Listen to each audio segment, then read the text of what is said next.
नमस्कार। बिहार में इसी साल विधानसभा के चुनाव है। तो बिहार में अगर किसी भी प्रकार के चुनाव होते हैं तो वहां पर जातियों की बात जरूर होती है। आज इस वीडियो में हम बात करने वाले हैं बिहार की राजनीति में टॉप 5 उन जातियों की जो अपना अस्तित्व कायम रखी हुई है और जिसका जो है दबदबा बिहार की राजनीति में बरकरार है। 5 प्रमुख ऐसी जातियां जिनके बिना बिहार के राजनीति की कल्पना नहीं की जा सकती, कल्पना करना भी व्यर्थ है और जिसके बिना बिहार में सत्ता पाना मुश्किल है। उसमें से कुछ ऐसी जातियां हैं जिसके बिना तो सत्ता पाना नामुमकिन सा है। तो चलिए वीडियो को शुरू करते हैं और जानते हैं वो कौन ऐसी 5 जातियां हैं, टॉप 5 कास्ट इन बिहार, पॉलिटिकली स्ट्रांग कौन कौन सी जातियां हैं, स्टैब्लिश्ड खुद को कौन कौन सी जातियां कर पाई है अभी तक बिहार की राजनीति में और किसके बिना बिहार के पॉलिटिक्स की कल्पना नहीं की जा सकती है। तो चलिए 5 से शुरू करेंगे और 1 पर सबसे मजबूत जाति की बात करेंगे। तो 5 नंबर पर जो जाति आती है उस जाति का नाम है मुसहर समाज यानी माझी समाज। देखिए, जीतन राम मांझी बिहार के मुख्यमंत्री रह चुके हैं और मैंने इस 5 नंबर पे इसलिए इस जाति को रखा है, ये महादलित कैटेगरी में आती है, लेकिन उसके बावजूद भी आज इसके विधायक है, आज इसके मंत्री हैं, केंद्र में भी जीतन राम मांझी मंत्री है और बिहार में मुख्यमंत्री भी रह चुके हैं और इनके लगभग 3.5 या 4% के आसपास जो इनकी आबादी है बिहार में, वो जिधर जीतन राम मांझी जाते हैं उधर उनका कास्ट भले ही आज महादलित कैटेगरी में है, भले ही दलित है, भले ही कम पढ़े लिखे हैं, गरीब है, लेकिन इनका वोट जो है उधर ट्रांसफर आसानी से हो जाता है। इसलिए एक मजबूत राजनीतिक तौर पर इनकी जाति उभर कर सामने आ रही है और इस बार तो जीतन राम मांझी के 25 से ज्यादा सीटों का जो है वो दावा ठोक रहे हैं। पहले से ही डिमांड कर रहे हैं बीजेपी से कि उन्हें 25 सीटें मिलनी चाहिए। खैर मिलती कितनी है वो बात की बात है, लेकिन 5वें नंबर पर माझी या मुसहर समाज जो बिहार में है वो राजनीतिक तौर पर मजबूत बिहार में है। 4थे नंबर पर बात करें तो पासवान समाज। देखिए, पासवान समाज भी दलित कैटेगरी में आता है, लेकिन रामविलास पासवान जैसे नेता जब इस जाति में जन्म लिए और बिहार की राजनीति में जब वो उभर कर सामने आए, उसके बाद से एक अलग पहचान इस जाति को मिली और इस जाति के आज विधायक है, सांसद है, मंत्री है। इसके पार्टी के 5 सांसद है आज बिहार में। और इतना ही नहीं, इस जाति का इस राज्य से बाहर भी दबदबा है। कई इलाकों में, कई जिलों में, कई राज्यों में इनके सांसद है और मंत्री भी है। तो पासी या फिर दुसाद या फिर पासवान समाज कहे तो इसका भी राजनीतिक तौर पर बिहार में काफी ज्यादा अच्छा स्थिति है। लेकिन एक ही जाति में 2 फाड़ हो गया है, 2 नेता हो गए हैं तो थोड़े कमजोर पड़ गए हैं। लेकिन चिराग पासवान फिर भी अपनी इस जाति का नेतृत्व करते हुए बिहार में दिखाई पड़ते हैं अपने पिता के मृत्यु के बाद। तो इस जाति के नेता भी चिराग पासवान ही हैं, ये आप लेकर चलिए।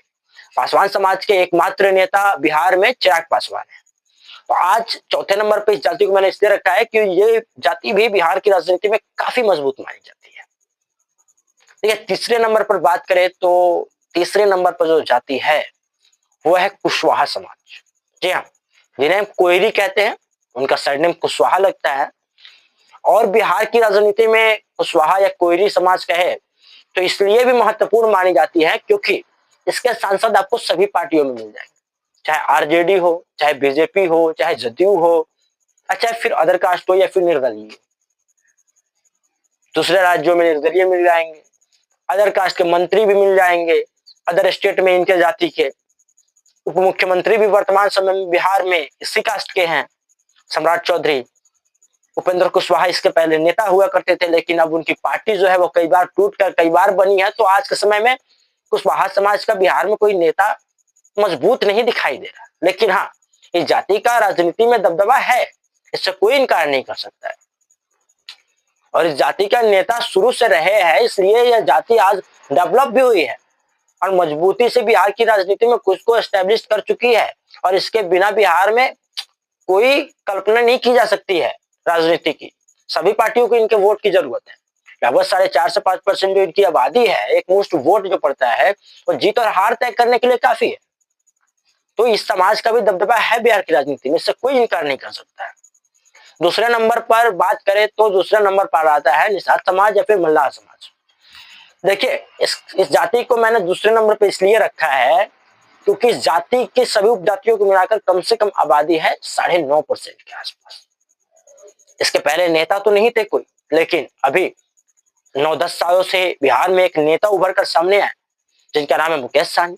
जब इसकी राजनीति करते हैं, इसके हक और अधिकार के लिए लगातार ये नेता लड़ाई लड़ रहा है और बिहार में आज निषाद समाज के लोगों ने इनको नेता मान भी लिया है।